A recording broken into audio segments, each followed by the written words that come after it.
Assalamualaikum warahmatullahi wabarakatuh. Subscriber dari Teknik Informatika. Kali dari NIM A11.2020.12598. Kali ini saya akan membuat video dari tugas keempat, yaitu bimbingan karir dan sains. Ya, pertama, pengumpulan data. Pengumpulan data ini didapatkan dari kalian mencari data. Dan di sini kami disuruh untuk mengambil data dari sini, Lihat.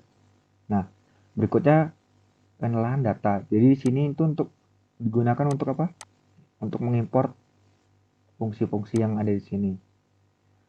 Nah, di sini digunakan untuk mengambil data, baca data dari sini. Di sini untuk apa? Untuk memunculkan 10 line dataset ini ya.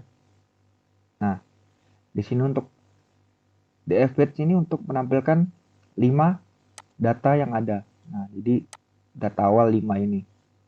Sedangkan dfinfo ini memunculkan data frame sebagian yang setelah diringkas. Tapi munculnya banyak. Nah, di sini adalah pengubahan jadi float. Setelah di dfinfo jadi float ini ya. Validasi data pada tahap ini bertujuan untuk mengetahui bahwa dan memahami isi dari dataset agar dapat dilakukan penanganan sesuai dengan kondisinya. Mengubah nilai min 9.6 menjadi nilai 0 sesuai dengan deskripsi dataset. Nah, di sini ya perintahnya. Ini untuk df is null sum. Seperti tadi untuk menampilkan 5 data ya. Dfinfo untuk datanya, ringkasannya. Selanjutnya memilih 14 fitur. Nah, seperti ini. Yaitu diambil fitur ini. Kenapa di sini 1, di sini 2? Karena bisa di sini dibaca dari 0. Kalau ini dibaca dari 1. Jadi misalkan ini 1, ini 2 dan sampai seterusnya. Slash info di sini untuk melihat data-data yang tadi. Nah, di sini kalau mapping ini pengubahan data yang ada di sini diubah menjadi nama-nama seperti ini. Itu X, sex, CP dan seterusnya. Dan menghasilkan seperti ini. Nah, berikutnya adalah pembersihan data. Sebelum melakukan pemodelan, dilakukan pembersihan agar model yang dihasilkan lebih akurat. Menghitung jumlah null values yang ada di dalam dataset. Nah, di sini bisa dilihat data ini. Nah, di sini kan ada 3 yang terlalu besar ya. Nah, jadi di sini di drop, dihapuskan. Nah, jadi data yang ini dihapuskan dan di sini menjadi datanya hilang. Nah, di sini dikarenakan ada nilai 0 di beberapa kolom fitur, maka akan dilakukan pengisian nilai 0 menggunakan nilai main di setiap kolom. Nah, yang awalnya seperti ini akan berubah menjadi seperti ini. Nah, berisi 0 semua. Seperti itu. Ini untuk menampilkan tadi df head 5 teratas untuk melihatkan target, dan di sini menghasilkan 0.0 berada di 87, 1.0 ada 37, 3.028 dan seterusnya. Nah, selanjutnya ini adalah gambar untuk melihat ini ya. Nih, dari sini jadi ke figur atau gambar. Selanjutnya konstruksi data. Dalam tahap ini konstruksi data salah satu tujuannya yaitu untuk menyesuaikan sebuah tipe data yang ada di dalam dataset. Namun pada tahap ini dataset sudah memiliki tipe data yang sesuai sehingga tidak perlu dilakukan penyesuaian kembali. Nah,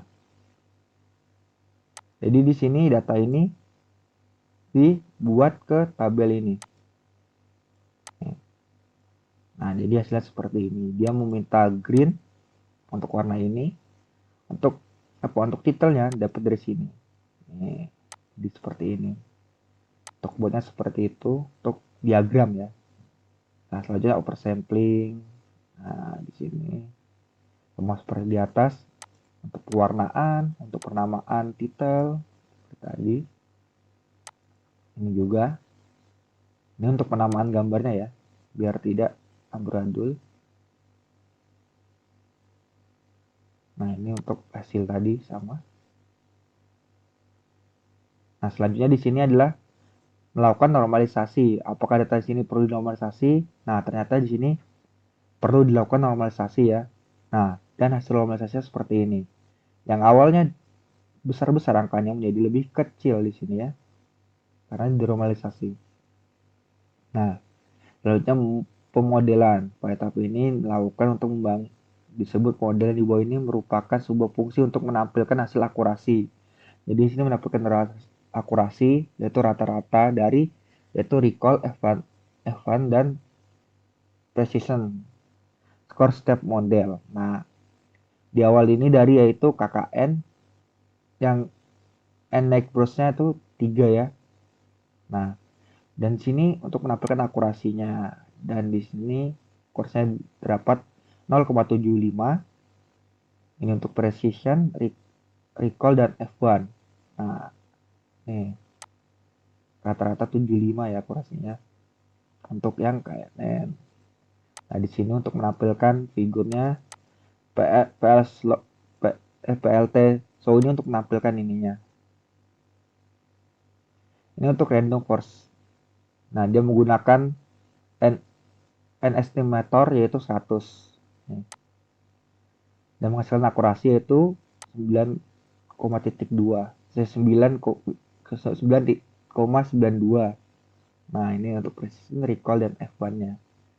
Rata-rata ya 92 ya. Makanya dia hasil recall-nya 92. Nah, ini untuk menampilkan tadi untuk figurnya, untuk warnanya, untuk pernamaan, label dan detailnya untuk menampilkan PLT show. Yaitu sekarang itu SGB. Nah, jadi di sini menggunakan learning rate yaitu 0,1 yang menghasilkan yaitu 904 rata-rata. Di sini untuk rata-ratakannya untuk menampilkannya. Nah, berikutnya itu sama seperti tadi tapi ini oversampling dan normalisasi. Jadi penggabungan ya.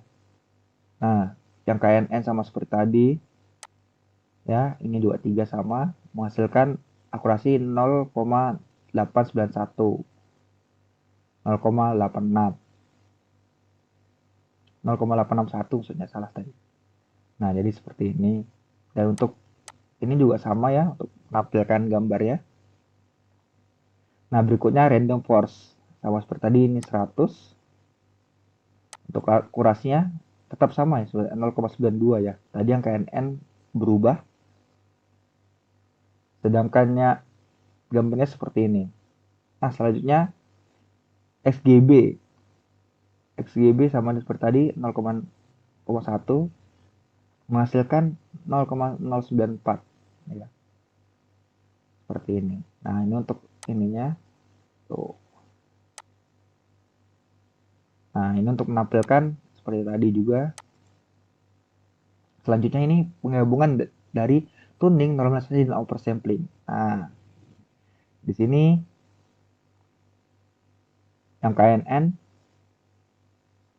dia meningkat ya menjadi 0,92 ya di sini untuk akurasinya. Nah, untuk penampilannya untuk yang random force yaitu dia menjadi penurunan sepertinya tadi 0,92 berapa jadi 0,09 ya untuk penggambarannya. Ini untuk yang SGB model dia memiliki akurasi meningkat menjadi 0,914 dan menghasilkan recall seperti ini. Nah, sekarang evaluasi selanjutnya kita akan melakukan evaluasi data sekaligus membandingkan antara algoritma guna dan tujuan mengetahui jenis model algoritma yang menghasilkan hasil akurasi terbaik. Nah, jadi ini kita lihat dari yang oversampling. Yang terbaik berada di, ya betul sekali, random force. Ini paling tinggi ya random force. Nih, yang kedua masih random force, KNN mengalami peningkatan, SGB sama aja. Nah, yang berikutnya adalah normalisasi plus oversampling dan tuning. Nah, di sini KNN yang menjadi bagus, random force semakin jelek, SGB jadi bagus ya. Nah, jadi ini berikutnya adalah yang paling the best ya. The best model compressor itu berada di yang KNN yang berada di oversampling tuning. Oversampling tuning kayaknya sama normalization kayaknya. Seperti ini salah ya. Lanjutnya ini adalah random force yaitu di oversamplingnya yang begitu bagus di 92,0. Yang GXB oversampling normalization dan tuning dia tinggi juga ya tuh di 91,4. Nah, untuk yang stem lead-nya ini saya udah upload seperti ini dan melalui online dari GitHub. Kesimpulannya, jadi di sini kesimpulannya memiliki akurasi awalnya kayak dan jelek, terus random force bagus, SGB bagus. Sini KNN yang mengalami peningkatan hingga ke terakhir ya KNN mengalami peningkatan. Ya, untuk kesimpulannya kurang lebih saya mohon maaf. Wassalamualaikum warahmatullahi wabarakatuh.